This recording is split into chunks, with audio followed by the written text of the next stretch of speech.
좌우로 주님의 이름으로 사랑합니다. 행복한 주님 되세요. 오늘 이 시간에 나오는 중에 마음이 불편하신 분들, 또 어려움이 있는 분들도 주님 말씀 안에서 행복함을 다시 회복하시고 주님 안에서 힘을 잃어서 삶을 살아가는 우리 모두가 될 수 있게 주님의 이름으로 축복합니다. 오늘은 사도행전 말씀으로 다시 돌아왔습니다. 이 말씀 속에서 말씀을 향한 갈망이라고 하는 말씀의 제목으로 은혜를 나누고자 합니다. 세계적인 성악가 테너의 거장을 할 수 있는 루치아노 파바로티라고 하는 분이 있죠. 여러분들 다 아실 겁니다. 그분의 어린 시절의 이야기예요. 음악 선생님으로부터 이런 질문을 오늘 받게 됐죠.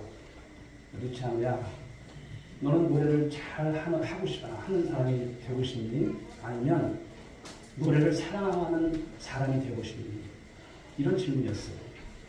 근데 어린 마음에 노래가 잘하고 싶은 거예요. 선생님, 저는 노래를 잘하는 사람이 될 거예요. 그런 사람이 되고 싶어요. 근데 선생님께서 고개를 갸우뚱거리더니 이렇게 말을 합니다. 노래를 잘 부르는 사람은 기술을 연만하지만 노래를 사랑하는 사람은 영혼을 쏟아붓는단다. 결국 관객의 마음을 움직이는 것은 영혼을 쏟는 사람뿐이란다. 이런 말을 해준 거예요. 사랑하는 여러분, 우리 신앙생활로 다시 돌아와서 봅시다. 이 이야기는 우리 신앙생활에 있어서도 그대로 적용되어야 될 말씀이 아닐까 생각합니다. 교회를 다니면서 신앙의 기술, 어떤 종교적인 형식, 어떤 은혜에 우리가 치중하는 사람이 되서는 안 될 것입니다.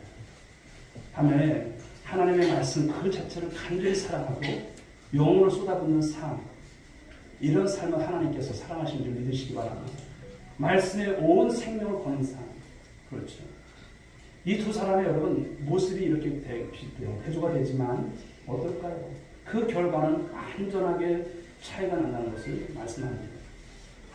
오늘 우리가 살펴볼 이 베레아 사람, 오늘 베레아 사람들이 나온다면 이 사람들이 어떤 사람들이냐면 좀 전에도 선생님께서 이렇게 말씀하신 것처럼 바로 영혼의 모든 것을 쏟아놓는, 그렇죠. 바로 말씀에 영혼을 쏟아놓는 사람들이 이 베레아 사람들이었던 것입니다.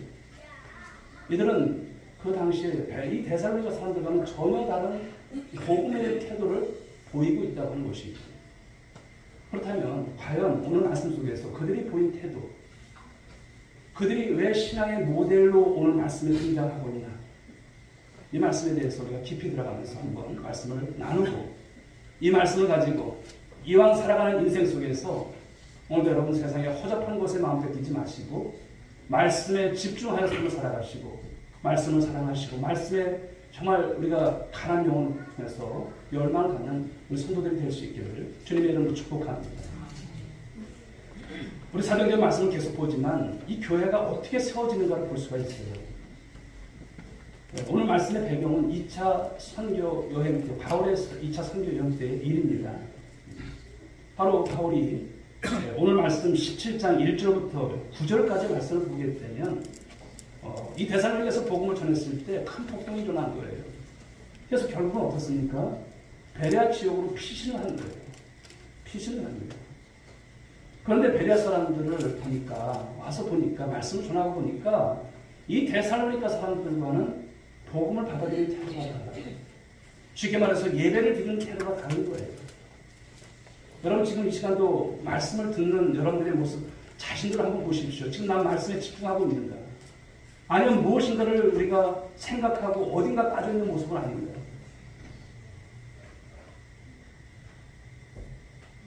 복음이 전파될 때 가장 중요한 게 뭘까요? 하나님의 말씀인 줄 믿으시기 바랍니다. 말씀을 제외하고 신앙을 논할 수 있을까요? 말씀 없이 우리가 신앙생활을 할 수 있다고 생각할 수 있을까? 없습니다. 말씀을 듣는 가운데서 믿음이 생겨날 줄 믿으시기 바랍니다. 말씀을 듣는 가운데서 변화가 일어날 줄 믿으시기 바랍니다. 말씀을 듣는 가운데서 악시 떠나갈 줄 믿으시기 바랍니다. 말씀을 듣는 가운데서 성령의 충만을 받는 거예요. 사도행전 12장 24절 말씀을 보실까? 이런 말씀이 있습니다. 같이 읽어볼까요? 하나님의 말씀은 흥하며 19장 20절 말씀을 같이 읽어보겠습니다. 이와 같이 주의 말씀이 힘이 있어 흥황하여 세력을 얻으리라. 다 하나님의 말씀이에요. 주의 말씀. 이 말씀이 바로 역사하는 것을 볼 수가 있습니다. 흥하여 더해가지고 흥하여 세력을 더한다, 얻는다 이렇게 말씀을 주고 있습니다. 즉 말씀이 우리 신앙생활에 있어서 말씀이 힘이에요. 신앙생활하면서도 아직도 여러분 돈에 대한 미련이 있을까요? 우리가 신앙생활하면서도 아직도 세상에 헛것에 우리가 마음 뺏겨서 살아가는 분들이 계실까요? 나중에 여러분 그 결과는 좋지 않습니다.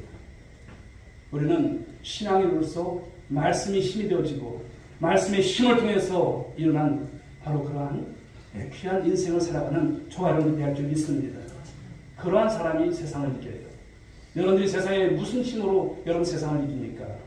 말씀의 힘이 우리 가운데 충만하면 그 말씀의 힘으로 이김을 주시는 주님이 계심을 믿으시기 바랍니다. 오늘 베레아 사람들 다시 한번 와서 보면 그들이 말씀을 어떻게 받았는지를 보여주고 있어요. 자, 17장 11절 말씀 읽어보겠습니다. 시작.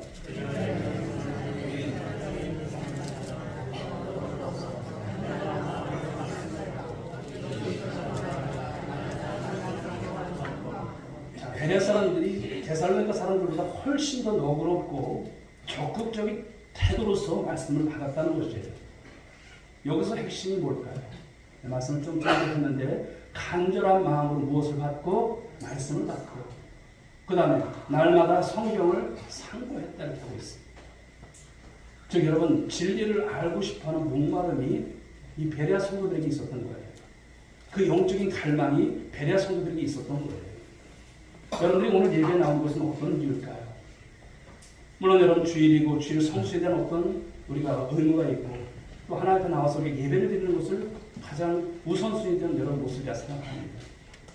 그런데 여러분 이 시간 와서 도장만 찍고 하는 자리가 되어서는 안 돼요. 이 시간 여러분 말씀을 통해서 주님을 만나고 주님의 말씀을 통해서 은혜를 받는 여러분들 될 수 있기 바랍니다. 말씀을 향한 갈망이 있으셔야 돼요. 목마름이 있으셔야 돼요. 일반적으로 사람들은 이전에 접해보지 못한 생소한 말씀을 듣게 되면 경계를 해요. 또 배타적인 태도를 보이기 쉽습니다. 하지만 오늘 베레아 사람들은 이미 마음이 활짝 열려져 있어요. 우리 찬양단이 앞에서 예배드리기 전에 찬양으로 함께하지 않습니까? 가끔 그런 멘트를 하시잖아요. 이 시간 마음을 다 여시고 주님 앞에 나갑시다. 마음을 여는 거예요. 베레아 성도들은 적어도 그런 마음이었어요. 마음을 열고 말씀을 받을 준비가 되어 있었던 사람들이죠. 성경에 밭에 비유된 말씀이 나오면 이런 밭을 어떤 밭이라고 볼 수 있을까요? 옥토와 같은 밭이에요. 어떤 말씀이 들어가든지 거기에는 30배, 60배, 100배 결실을 맺게 될 줄 믿으시기 바랍니다. 여러분들이 여러분 농사를 잘 아시잖아요. 옥토가 되셔야 돼요. 예배에 나와서도 옥토가 되셔야 돼요. 가시밭 같은 그런 밭이 되고 돌짝밭 같은 그런 밭이 되고 길가도 같은 그런 밭이 되면 말씀이 들어갈 자리가 없어요. 사람에게는 누구나 갈증이 있지만 오늘 이 베레아 사람들에게는 특별히 이 영혼의 갈증이 있었다는 것이죠. 본문을 보게 되면 그 지역에 귀부인들, 남자들이 많이 돌아왔다 이렇게 하고 있어요. 선한 영향을 끼치는 그들의 모습인 것이죠. 당시의 사대 지도층과 상류층 인사들까지도 간절한 마음으로 복음을 받아들이는 것. 그러니까 그 당시에 이 베레아 성도들의 모습이 얼마나 중요합니다. 여러분들은 세상에 나가서 어떤 사람들일까요? 여러분들은 하나님을 대신한 사람들이 되어야 줄 믿습니다. 대신한 사람들이 되셔야 돼요. 그 모습을 가지고 살아가는 거예요. 그래 주위 사람들이 하나님을 믿는 사람들은 저렇구나. 저런 모습이구나. 저렇게 복을 받는구나. 저렇게 어려워도 주 앞에 나가서 기도를 하는구나. 그렇게 응답을 받는구나. 이런 삶이 되셔야 돼요. 여러분들이 태신자를 품었습니다만 너무나 잘 아는 사이일 수도 있을 거예요. 내가 이 사람한테 이거 복음 전하는 게 이거 좀 너무나 난 부끄러워. 이런 생각하지 마세요. 달라지시면 되는 것이고요. 여러분들 열심히 하시면 되는 거예요. 그리고 기도하시는 거잖아요. 한 주간 금식을 선포하면서 우리가 하나님 앞에 영적 전쟁에 나가면 마음을 바꾸실 분은 누구실까요? 하나님이세요. 여러분의 잘함이 아니에요. 여러분들의 노력은 분명 필요하지만 하나님께서 하실 줄 믿으시기 바랍니다. 그렇습니다. 예수님께서 광야에서 40일 금식한 이후에 누가 여러분 다가옵니까? 마귀가 다가와요. 마귀가 와서 못했습니까? 시험하잖아요. 예수 양반 이 돌들이 떡이 되게 해봐 이러는 거예요. 육체를 입으셨던 예수님이세요. 40일 동안 굶주림이라고 하는 것은 여러분 견디기 힘든 고통이에요. 40일 금식 이후에 무엇인가 잘못 먹으면 죽을 수도 있는 거예요. 그런데 마귀는 여러분 예수님께 식욕을 부추기는 거예요. 그럴 때 여러분 예수님께서 어떻게 이기십니까? 마태복음 4장 4절이죠. 이런 말씀이죠. 읽어볼까요? 사람이 떡으로만 살 것이 아니요 하나님의 입으로부터 나오는 모든 말씀으로 살 것이다. 할렐루야. 이 말씀으로 마귀를 이기시는 예수님, 우리 또한 이 말씀으로 여러분 마귀를 이기라고 하시는 말씀인 거예요.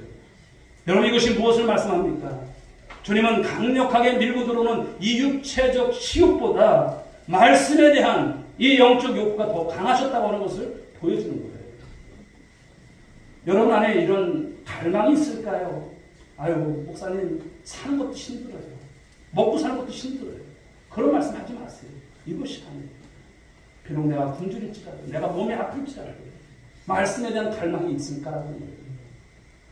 여러분, 영적인 갈망은 곧 말씀에 대한 갈망인 것을 말씀하는 것입니다. 어떤 성도들을 봅니다만, 신앙에 오랜 동안 살아오시면서 가졌지만, 더디 잘하는 분이 계세요. 근데 어떤 분들은요, 1년도 채 안 됐는데 놀랍게 성장하는 분들을 봐요. 뭘까요? 어떻게 이것이 가능합니까? 말씀에 대한 갈망이 다르다고 하는 거예요. 남다르다고 하는 것을 보여주는 거예요.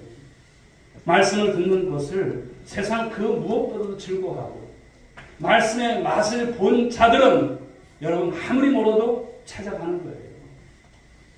TV에서 여러분 먹방 프로그램이 굉장히 많잖아요. 맛있는 집은 찾아가잖아요. 말씀에 대한 여러분 갈급함이 있으셔야 된다는 거예요. 여러분 신앙 성장의 필수 영혼수가 뭘까요? 말씀인 줄 믿으시기 바랍니다. 건강한 아기들을 보십시오. 엄마 젖을 많이 먹는 만큼 하루하루가 다르게 여러분 자라나는 것을 볼 수가 있어요. 신앙도 여러분 똑같은 원리예요. 아무리 교회에서 많은 활동, 많은 헌신을 하지만 말씀을 갈망하지 않는 사람은 결코 자라지 않아요. 늘 그 모습 그대로예요. 주님께서 여러분들 우리에게 어떤 말씀을 하셨습니까? 그리스도의 장성한 분량에까지 자라가라고 말씀하신 거예요. 이 자라감은 곧 말씀인 것입니다. 말씀 안에 생명이 있기 때문에 바로 성장의 힘이 있고 바로 승리의 길이 열려진 줄 믿으시기 바랍니다. 그러나 하나님의 말씀을 아무리 선포해도 예배 시간마다 예배 말씀을 들어도 여러분 그 말씀을 듣지 않으려 하면 아무 소용없는 거예요. 오늘날 우리는 이 진리가 매우 축소된 시대, 점점 쪼그라드는 시대를 살아가고 있어요. 진리의 자리에 자존심을 부추기는 여러분 강의라든지 이런 여러분 심리학 수족들이 들어앉아 있는 거예요. 진리보다도 나 자신을 만족시키는 것에 더 집중합니다. 구하지 못하게 하는 것에 마음 뺏겨서 살아가요. 사람들은 온통 눈에 보이는 이 물질적인 것들에만 관심을 두죠. 심지어 교회조차도 진리를 미치기 못한 다른 부수적인 것들로 변질되는 그런 세속화된 교회들을 참 많이 봅니다. 무엇보다도 설교를 듣는 이 청중의 집중력이 현저히 떨어지고 있다고 하는 것이죠. 어떤 영향일까요? 미디어, 스마트폰의 이런 영향. 여러분들이 유튜브로 보게 되면 틱톡이라든지 짤이라든지 쇼츠라든지 이런 간단하게 나오는 그런 것들 있잖아요. 새로 나오는 것들. 몇 초짜리 익숙해진 현대인들이에요. 1분도 채 집중하지 않아요. 조금이라도 지루하면 견디지 못하고 넘겨버려요. 안타깝게도 우리 시대가 어떤 시대일까? 이런 영향을 받으면서 몰입도가 여러분 손상을 입은 시대라고 하는 것을 말씀합니다. 그러나 성도 여러분, 진리의 우리 세계로 들어가려면 우리는 어떻게 될까요? 반드시 몰입해야 합니다. 즉 우리가 말씀에 사로잡히는 성도들이 될 줄 믿습니다. 그러나 수백 개의 채널, 미디어 이런 종교가 되어서 바로 사람들의 시선과 마음을 빼앗아간다는 것이죠. 모든 것이 경박해져서 깊이 있는 책을 읽지 않고 또 말씀 묵상을 아주 싫어합니다. 결국 강단에서도 잠시 웃고 나면 남는 것이 없지만 스트레스 높은 사회에서 이런 재미있는 설교가 먹히는 세태예요. 하지만 이는 하나님의 말씀이 가진 권위, 이 권위를 굉장히 실추시키는 아주 위험천만한 일인 것입니다. 여러분들이 말씀을 들으면서 말씀을 가지고 들었다 놨다 하면 큰일 나는 거예요.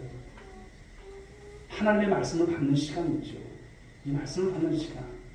말씀에 대한 여러분 귀중함을 깨닫고 우리 주 앞에 있는 성도들이 될 줄 믿습니다. 그런데 산만함이라고 하는 것은 모든 것을 가볍게 만들어요. 한 영성도가 이런 말을 합니다. 오늘 보세요. 경박성은 우리 시대에 내린 저주다 이렇게 말하고 있습니다. 이 경박함 속에서는 진리의 깊은 곳으로 들어갈 수 있을까요? 없습니다. 우리가 사색한다거나 묵상한다거나 이런 것이 낯선 주제가 되고 또 집중력이 떨어지니 설교의 흐름도 자꾸만 끊기는 내가 신앙생활하면서도 그런 모습이 여러분 종종 보이지 않습니까? 그러다 보니까 깊이 있는 메시지보다 감성적이고 얄팍한 내용이 대세를 이루고 설교 시간도 좀 짧아서 좋겠다. 목사님 설교 시간 좀 짧게 해주시죠. 이런 말도 사실은 굉장히 위험스러운 말이에요. 물론 필요해 여러분 어떤 것이 있겠지만 그러나 그런 것을 우리가 아무런 생각 없이 한다는 것은 참 조심스러운 말이 아닐까 생각을 합니다. 오늘날 우리는 15초 1분의 짧은 영상의 길들여진 쇼폼 시대에 살고 있습니다. 전문가들은 이를 가리켜서 금붕어 주의력이라고 하죠. 금붕어 주의력. 금붕어가 어떻습니까? 주의력이 얼마나 짧습니까? 어려서 망둥어라든지 이런 걸 보게 되면 금방 물었는데도 나중에 또 물어요. 우리가 그런 시대를 살아가는 우리들의 모습이 그런 모습이 아닐까 생각합니다. 한 해양 탐험가가 이런 말을 했습니다. 읽어볼까요? 시작. 해변가에서 발만 담그고 노는 사람들은 결코 진주를 발견할 수 없다. 진주는 거친 파도를 뚫고 수심 깊은 곳까지 잠수하는 사람만이 만날 수 있는 선물이다. 진주라고 하는 것은 얕은 물가였어요. 깊은 물가에. 여러분 그 해녀들이 그 잠수를 해서 그 전복을 따올 때 깊은 물로 들어가요. 거기 있는 거예요. 신앙도 마찬가지라고 생각합니다. 스마트폰 화면을 넘기듯이 말씀을 대충 훑고 내 입맛에 맞는 그런 짧은 위로만 찾는 이런 영적 쇼품에 우리가 중독된 여러분 신앙생활을 해서는 안 된다고 하는 것을 말씀하는 거예요. 얕은 물가에서는 하나님의 깊은 신비, 하나님의 말씀의 진리를 우리가 알 수 있을까? 없습니다. 설교자가 청중을 고려하는 건 물론 맞아요. 그렇죠? 청중을 고려해야 합니다. 그렇지만 지나친 청중을 위한 것 또한 영합이라고 하는 것은 위험한 것입니다. 오늘 베레아 사람들을 보면 그들은 너그러울 뿐만 아니라 간절했어요. 말씀에 대해서 간절했어요. 그들은 얕은 물가에 만족하지 않았어요. 하나님이라고 하는 이 거대한 이 진리에 이 바다 깊숙이 자신들을 던진 사람이라고 하는 것을 말씀합니다. 자, 이제 오늘 이 11절에서 또 한 번 볼 수 있는 말씀은 무엇이냐면 이 베레아 사람들이 보여준 또 하나의 태도가 있어요. 그 태도가 무엇이냐? 17장 우리 사도행 17장 11절 후반절을 한번 보실까요? 읽어봅니다. 시작. 이것이 그러한가 하여 날마다 성경을 상고함으로. 아멘. 이것이 그러한가. 그리고 날마다 어떻게 했다? 성경을 상고했다고 했어요. 상고라고는 노란 글씨를 놨어요. 여기 보게 되면 헬라어로 아나크리노. 이런 것은 좀 써놓으세요. 아나크리노. 이걸 언제 볼 수 있을까? 그러나 써놓으시면 나중에 기억할 수 있습니다. 뜻이 무엇입니까? 자세히 골라내다, 채를 쳐서 가려내다, 탐색하고 조사하다. 우리 모래를 칠 때도 보면 우리가 여러분 예전에 우리 어머니가 망하는 채를 가지고 그걸 치는 것을 봐요. 타는 가루를 칠 때 걸러내는 것이잖아. 가려내는 것이잖아요. 상고가 그런 거예요.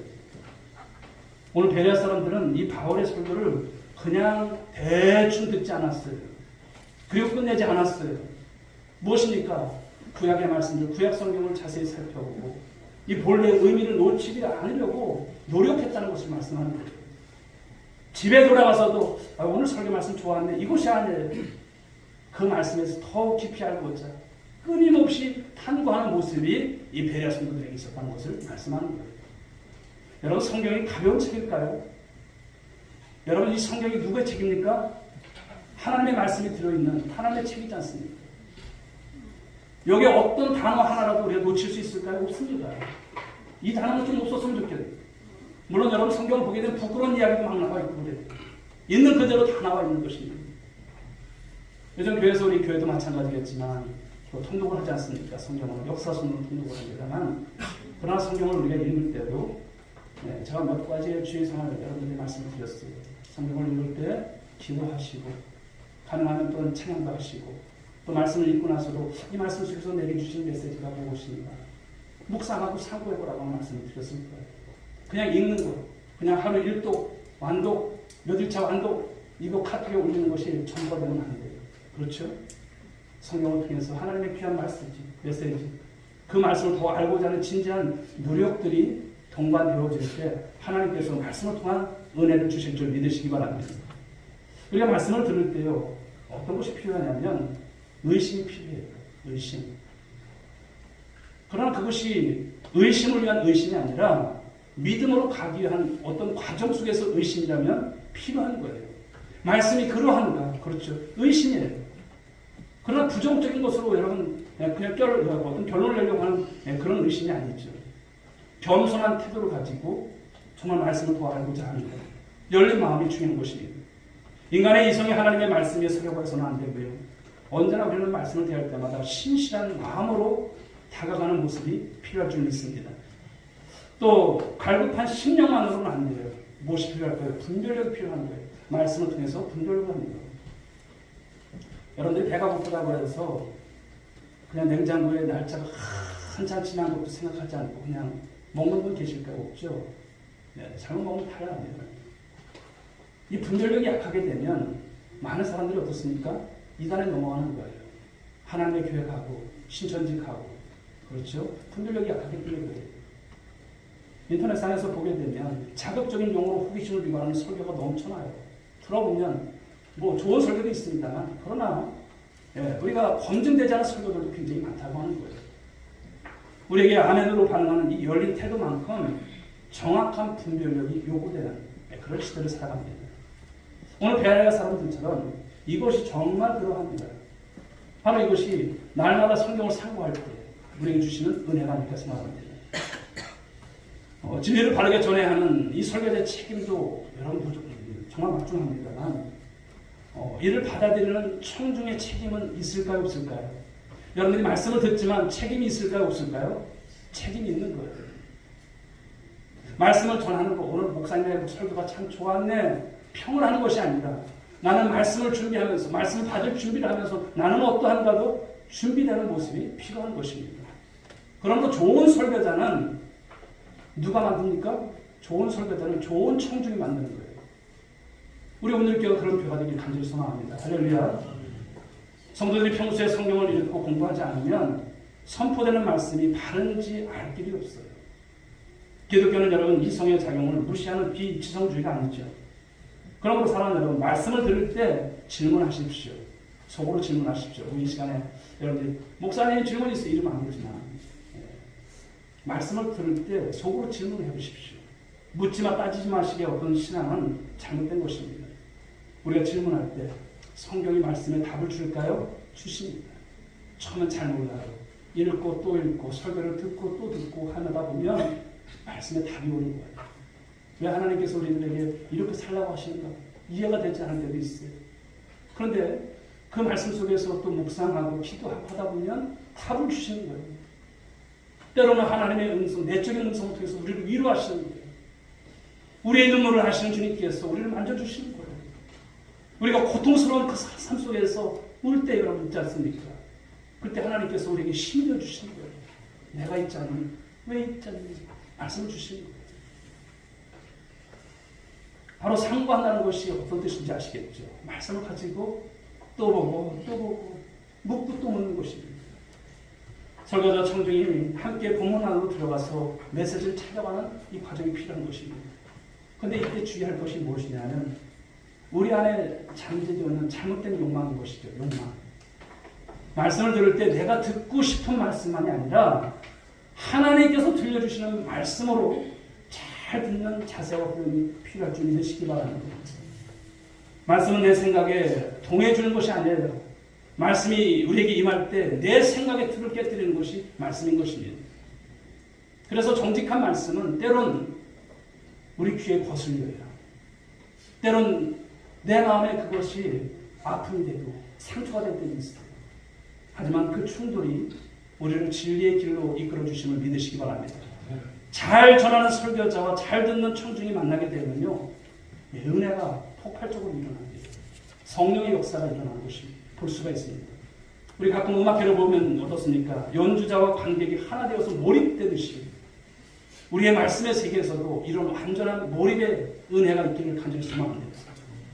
오늘 베레아 사람들은 말씀을 알수록 더 갈급해졌습니다. 왜일까요? 진리의 맛을 본 자들이 것입니다. 육은 영을 살리지 못하지만 영이 살면, 여러분들의 영이 살면 육도 사는 줄 믿으시기 바랍니다. 그런데 여러분들의 영이 죽으면 여러분들의 육 죽습니다.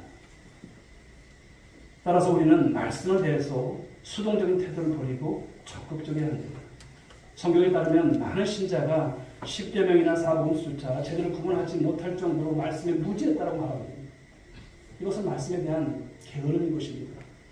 기본적인 노력을 기울이는 성실한 말씀을 가까이 하는 여러분들이 대할 줄 믿습니다. 자, 예배 준비를 위한 여러분 그런 생각을 좀 해봤습니다. 네, 설교자는 여러분 청중의 어떤 이해도를 고려하지만 청중의 수준이 높을수록 설교자는 더 최선을 다하게 되는 것입니다. 준비된 설교자와 준비된 청중이 만나게 되면 은혜의 상승작용이 일어납니다. 최상의 예배를 드리기 위해서 우리가 어떻게 해야 될까요? 바로 토요일을 잘 준비하셔야 돼요. 토요일에 가급적이면 멀리 가지 마시고, 그렇죠. 피곤한 상태로 있지 마시고, 늦게까지 진을 빼지 마시고, 주일을 준비하면서, 말씀을 준비하면서, 내일의 모든 예배 환경을 생각하면서 우리가 준비하는 시간이 토요일인 거예요. 그런 시간을 갖는 것이 필요합니다. 예배를, 우리가 주일날 예배하러 오는 시간에도 가족 간의 대화를 조심하십시오. 성도 간의 대화를 조심하십시오. 돈 이야기하고, 부부싸움하고, 또 교회의 어떤 안 좋은 일에 대해서 흉을 하고, 그러면 여러분 예배에 말씀의 은혜가 있을까요? 없습니다. 하나님 역사합니까? 역사하지 않아요. 그러므로 우리는 말씀에 집중하려고 하는 노력들이 필요한 것을 말씀하는 것입니다. 마틴 루터는 이런 말을 했습니다. 하나님을 예배하는 최고의 행위는 말씀을 전파하는 일이다.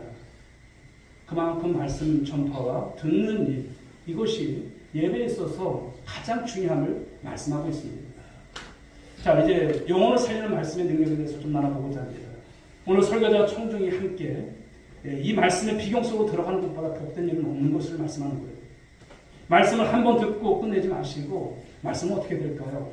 오늘 들었던 이 말씀, 이 본문을 가지고 집에 가셔서 또 보고 또 보고, 소가 여러분 무엇을 합니까? 되새김질을 하잖아요. 말씀에 대한 되새김질을 하는 거예요. 그러면서 꽃 씹으면서 나의 꽃으로 만드는 것, 바로 이것이 말씀의 은혜가 되는 것이죠. 말씀에 대한 이 갈망이 식는 순간 영적 성장은 그때부터 중단되죠. 멈추는 것입니다. 우리 영혼은 오직 말씀으로만 사는 줄 믿으시기 바랍니다. 디모데후서 3장 15절부터 17절은 이런 내용의 말씀을 하죠. 또 어려서부터 성경을 알았나니 하면서 쭉 이어지는 말씀. 성경이 우리로 하여금 구원에 이르는 지혜가 있게 하시고 하나님의 사랑으로 우리를 온전케 하고 모든 선한 일을 행할 능력을 주신다. 갖게 하신다. 라고 하는 말씀인 거예요. 하나님은 오늘도 말씀 선포라는 이 대체 불가능한 이 방식을 통해서 구원의 역사를 이뤄가는 줄 믿으시기 바랍니다. 우리 디모데후서 4장 3절과 4절도 볼 수가 있는데요.